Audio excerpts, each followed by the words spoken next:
Hey everyone, Mr. MC here with the January 2024 update, also known as the version 1.42 update. The Suzuki Jimny came out, and surprisingly, at least for me, it is considered a K car, which makes it eligible for the 1-hour Autopolis race. So for this video, I'm going to show you everything that I did to the car, so from the GT Auto shop to the tuning shop, and then things that I adjusted, and then I'll show you my approach to this race. Here are the table of contents in case if you want to skip around. You can also find this in the description down below, but let's go ahead and go to the race details. So for this 1-hour race in the Human Comedy playlist, your car needs to be classified as a K car with the performance points at 400 or less. You cannot have nitrous. You must be on the Comfort soft tires. Fuel is a times 11 and tire is a times 16, so they will become an issue as the race goes on, and you will need to pit at least one time. Interestingly, the mechanical damage is turned off, so you can be pretty aggressive with the AI cars, especially with how they drive around on certain turns. So you might end up running into them, but luckily you will not get any sort of damage. Now let's go on over to the GT Auto, because this is where I always go first whenever I'm starting to build a car. So first thing you're going to do, give it a wide body. I always give my cars a wide body. There are very few exceptions where I don't, but in this case, I'm going to go ahead and give it a wide body. For the wheels, standard wheels, but give it the wide offset. If you try to keep the wheels completely stock, or if you give it custom wheels, the performance points will drastically increase, which you don't want. For the front, side, and rear bumpers, this is actually cosmetic only, so you can do whatever you want with these. These will not affect the performance points of the Jimny. And it's pretty much the same story with the roll cage. At least when I was building this car, taking off or putting on the roll cage did not change the performance points. So you can either choose to not have a roll cage, or you can choose to have one. It's going to be up to you. In terms of the tuning shop, here is everything that I bought, so feel free to pause the video, take a screenshot, and then just copy along what I bought, and the tuning sheet will be shown in just a moment. And with the Suzuki Jimny, you can do quite a few things with this car, which is a bit surprising, because you can reduce the weight of the car all the way, so buy all 3 weight stage reductions. You can still stuff in quite a bit of power, add a racing transmission, add a fully customizable LZ, and add in the torque vectoring center differential, as this car is an all-wheel drive, and put in a fully customizable suspension. So quite a bit of flexibility that you can do with this car. And I pretty much lowered the car all the way and stiffened up the suspension in general. That way the car doesn't feel too squishy to drive. As for the brake system, yeah, that was kept on stock. So brake system and pads, those are stock. So the braking isn't going to be the greatest. And when you're trail braking, you do have to be a bit careful with how sudden you are with easing off the brakes. That way the car doesn't step out on you too much. You can turn on the anti-lag system on strong and still keep it under 400 performance points. So if you're going to do the other races, you can go ahead and do that. But for this 1-hour race, I'm going to keep it off. For the racing transmission, the only things I adjusted were the first, I think it's just the first 3 gears that I adjusted. And one thing to keep in mind is that with this car, you want to shift the car pretty early, as the power peaks pretty early. I think it's around 5,600 RPM where the power peaks. So you want to keep that in mind if you're going to adjust the transmission. Alright, so here is the Jimny in action. It doesn't look like it belongs there, but it's a K car, so it can be in this race. And also because of the torque differential, you can adjust it on the fly, so you can press the D left or D right buttons to access that, along with the brake balance if you have one installed, and then press D up or down to adjust the values. Now, this car has pretty darn good acceleration. It's also pretty decent when it comes to handling. The problem is that this car, it doesn't have that good of top speed. Something about it being like a big box kind of makes it a bit hard to reach high speeds, but yeah, that's going to be the unfortunate case with this car. So when you're going down the main straight on the top list, that's where the car's really going to struggle, but everywhere else it does pretty good. And at least with the tune that I have, it feels pretty decent to drive. I thought it was going to be a bit boaty to drive, but surprisingly it's not that boaty. It's kind of responsive, so feels pretty good to drive. I mean, it's a silly car to drive, but it feels pretty good to drive. Now, the thing that you have to keep in mind is that tire wear and fuel are an issue, so when you're driving this car, you do have to shift really early. I'm talking before the shift bar down below begins to fill up. So I think it's just under 6,500 RPM where you shift this car to try to save fuel.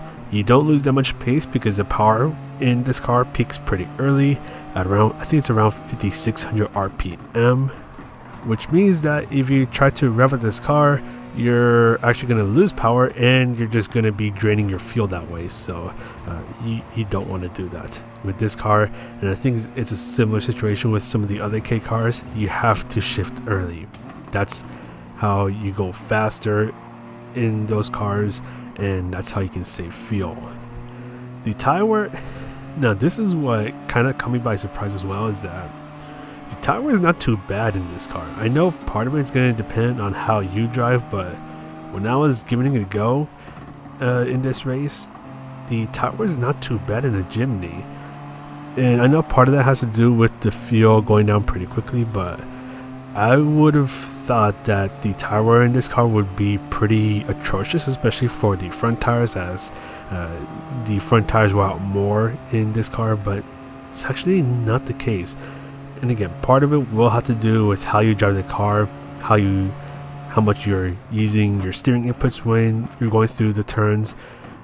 But I mean, just giving it a go here, tire is not that bad. Theoretically speaking, you could probably go 2 stints before changing tires, but I wouldn't advise doing that. But you know, again, that's just theoretically speaking, where it is possible to try to make that work in the Jimny. I mean, of all cars, the Jimny. But yeah, again, this car pretty decent around the corners. It's just at the main street, that's where it struggles the most, as the top speed of this car, it kind of just hits a wall once you reach a certain speed. Now I'm gonna go ahead and skip on over towards the middle of lap 3. So still trying my best to shift before the shift bar begins to fill up, and feels doing pretty good. On track to doing about 10 laps before I run out of fuel. Tire wear is looking pretty good right now. The front tire has a little bit more wear than the rear tires, but it's still looking really good right now. I could go a lot longer on those tires, and yeah, you can see that kind of just able to easily overtake the AI cars that way. I know they go a bit slow through some of these corners, but with the Jimny being pretty decent around the corners, you can take advantage of that. Low speed acceleration, you can take advantage of them. And there you go. So I'm gonna go ahead and take first place. And because I'm trying to do 10 laps before I run out of fuel, I'm aiming to use around 10% of fuel.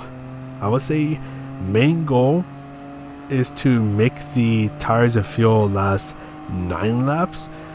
If you can make them last 10 laps without losing that much pace, then that's even better.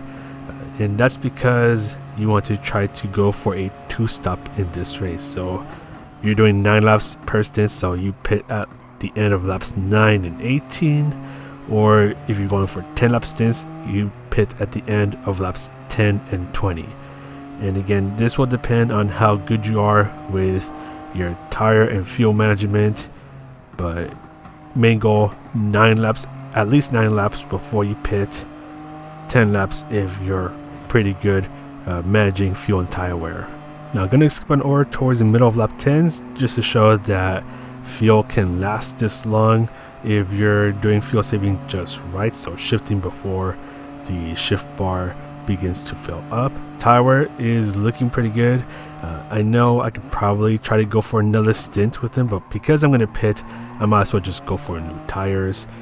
Lap times are looking pretty decent because I'm able to get 219s, even poking to the 218s, especially going a bit faster as the fuel lightens up, so you have less weight carrying around you. So it is possible to do 218s, provided that no one gets in your way. So we're just going to try to nurse the car over to the pit stop. Just don't push the car way too much, as fuel is going to be a bit close, and also just try not to fall asleep because I was recording this at around 11 p.m. So just going to try to be nice and careful, trying not to make the car lose control, try not to make the car understeer off of the track because there is a bit of tire wear. And then for the pit stop, just make sure you brake nice and early, so braking before the solid white line starts. That way you can have a nice slow approach into the pit stop.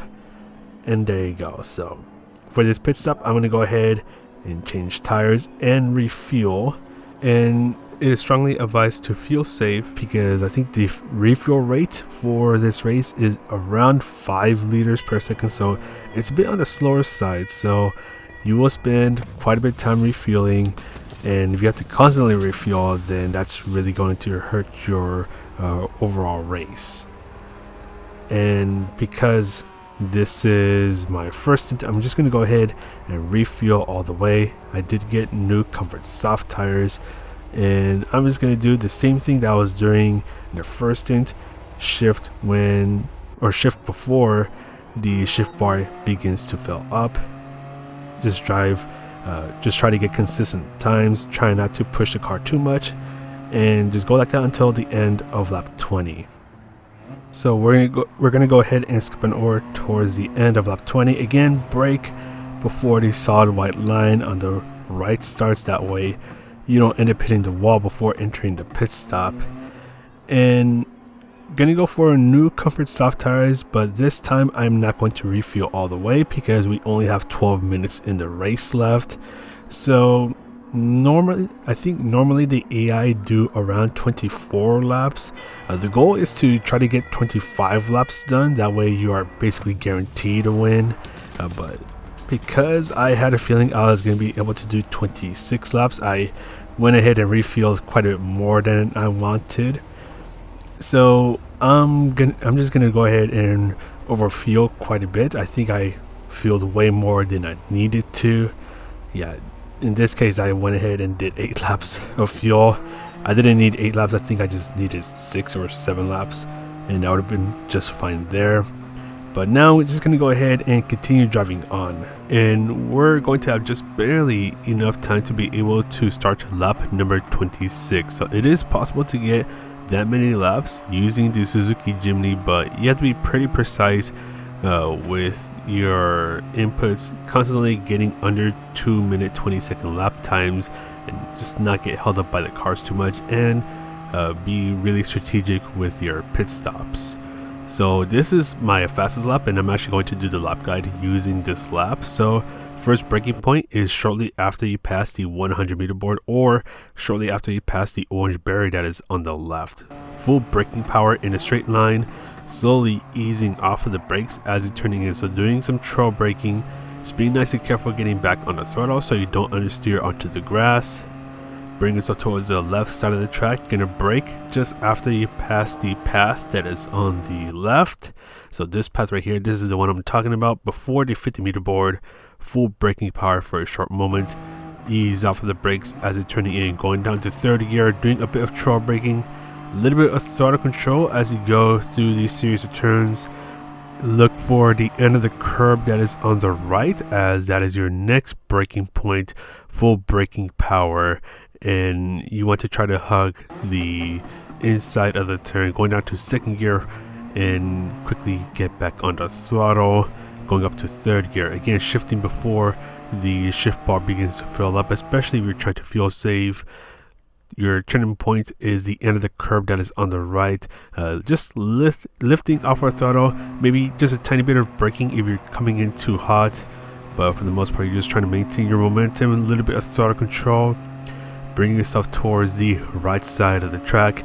Your next braking point is just before the 50-meter board. You can even use the Marshall stand on the right as your braking point, as that is just after the 50-meter board. So before the 50-meter board, that's what you're looking for.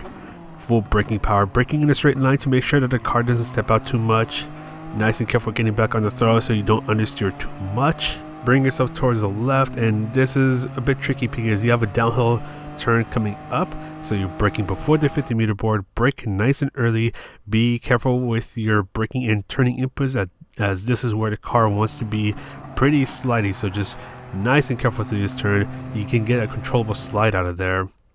Then you're turning in just as the curb on the left is about to end. A little bit of braking input if you need to fine-tune your car's turn in, but for the most part just doing a lot of throttle control.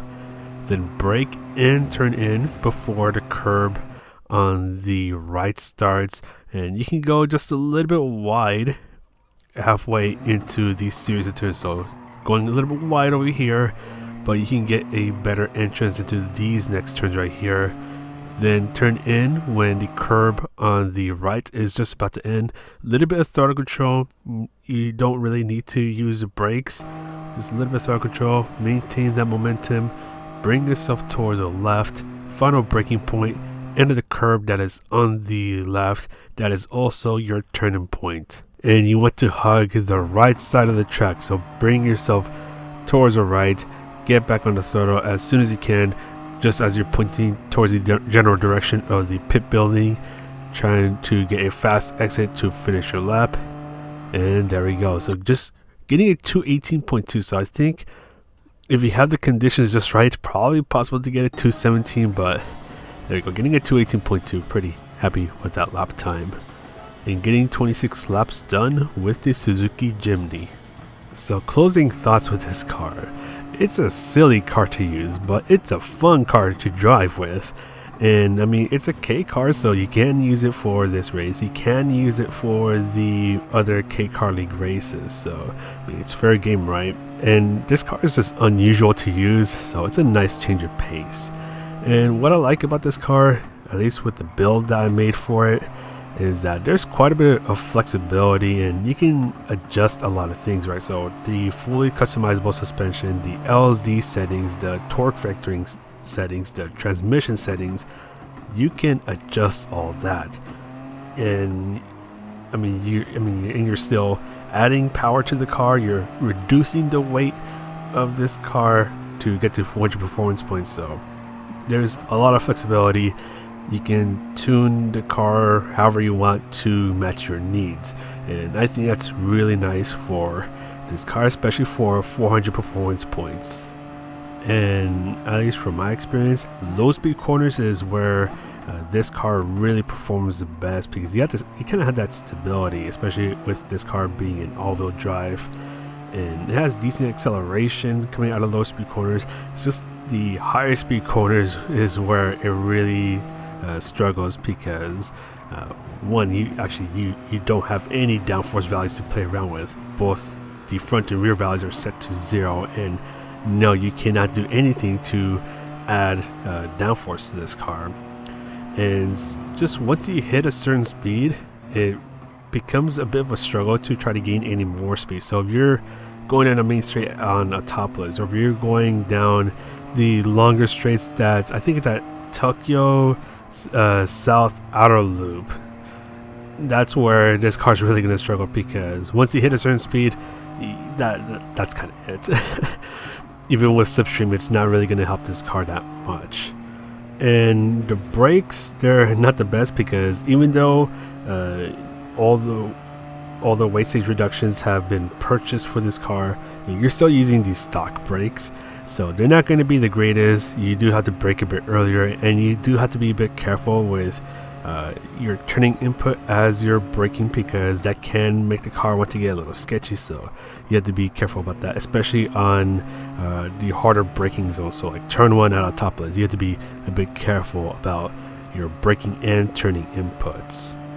But yeah, that's basically it for this video. Yeah, just something really silly that I wanted to try, especially when this car came out in the January update. So yeah, that's it for me. If you like this video, you can press the like, subscribe, and all that good stuff. But this is Mr. MCA, and I'll see you in the next video.